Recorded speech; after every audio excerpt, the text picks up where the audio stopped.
as we discussed how to denote the activation functions output in the forward propagation even for 100 layers also, and we have denoted for single training sample, and then we have progressed for m training samples. Now it is important to know what is this W1 and what is this W2 and what is this W3. This W1 is a matrix which is consisting of parameters which is controlling the activation units of the first layer. W2 is consisting parameters which is controlling the activation units of the second layer. That's why in neural networks we also call them as weights.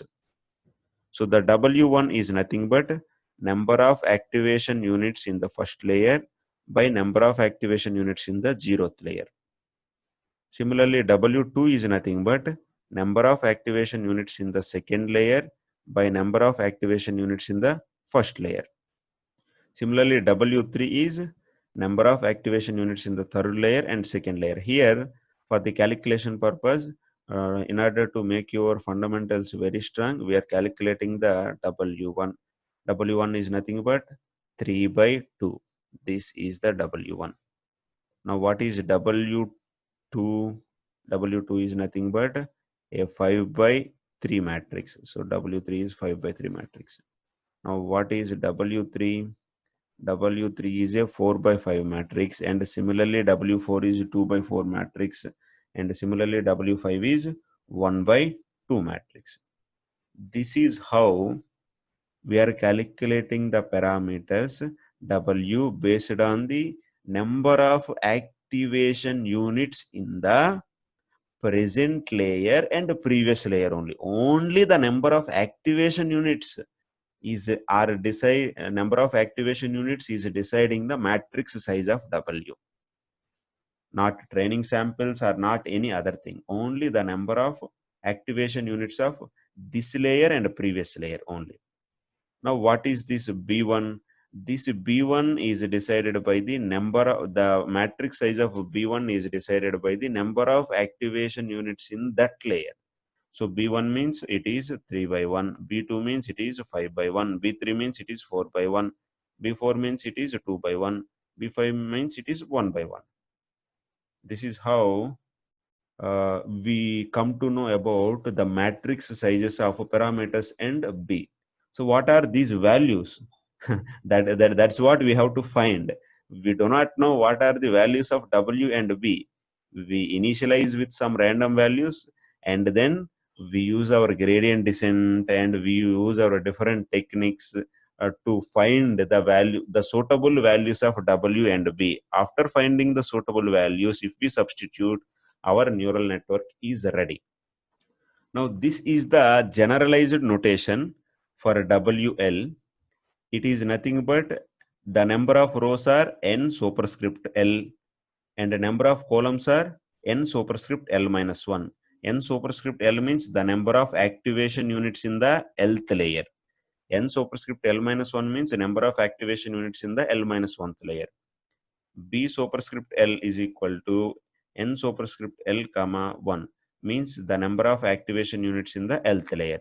So if I write what is the W100, I am saying the number of activation units in the 100th layer. The matrix size of W100 is number of activation units in the 100th layer and the number of activation units in the 99th layer.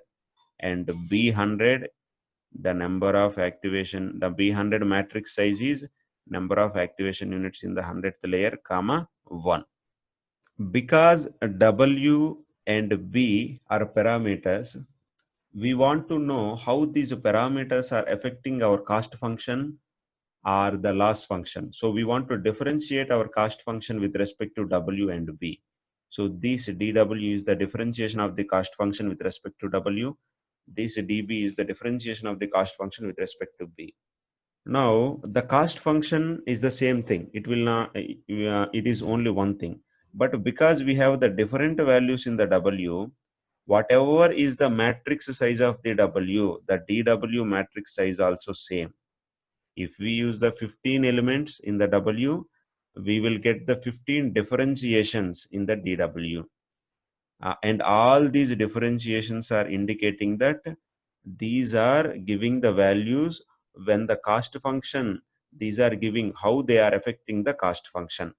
And similarly, whatever is the matrix size of B, the DB matrix size also same.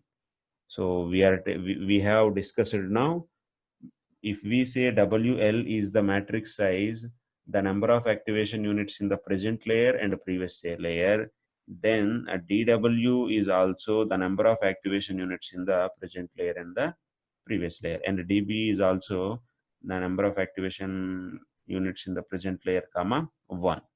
This is how we discussed how the parameters, how to find the size of the parameter matrix W and B, and how these parameters are controlling the present layer by using the previous layer inputs.